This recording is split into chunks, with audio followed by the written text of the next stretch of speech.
deal with this heat. Our own Jacqueline Ingles went out and talked to people about just how they're handling it. And Jackie, even though it's hot out, people have still been out and about.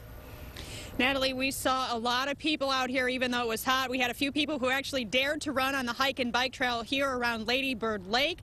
But we didn't have the nice little breeze we had earlier, and that's why we saw a lot of people out at area pools and even at Barton Springs trying to cool off. Now, when the sun went down about an hour ago, the temperature out here was about 93 degrees. I just want to show you on my Droid phone right now, the current temperature reading we're getting is 88 degrees, so we're getting a little bit of relief. But tomorrow, we're going to see those triple digits again.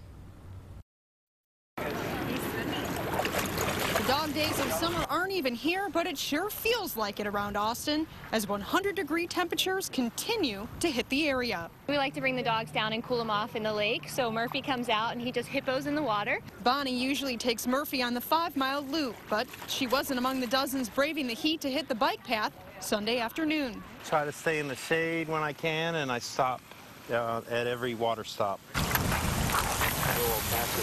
Others had the same idea. Hot. Oh yeah, real hot. Water felt excellent. Doctors at UMC Brackenridge say drinking water and staying out of the sun are two ways to avoid heat exhaustion and heat stroke. If you're young and you're old, you can get in trouble really fast. Hopkins says those out and about need to watch out for symptoms like extreme thirst, dizziness, headache, nausea, and vomiting.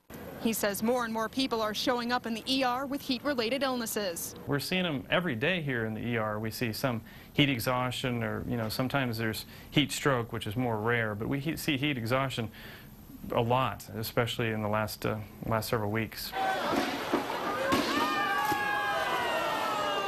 Hopkins says people who decide to hit up pools in places like Barton Springs have the right idea to cool off.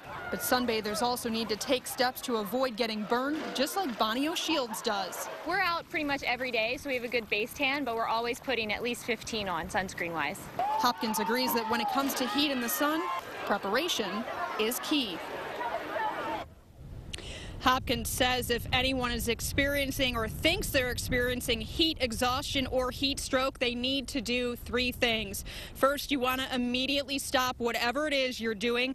Next, you want to cool yourself off by finding shade or jumping in a pool. You can even put a cold compress on the back of your neck. Hopkins says that'll help lower your core temperature.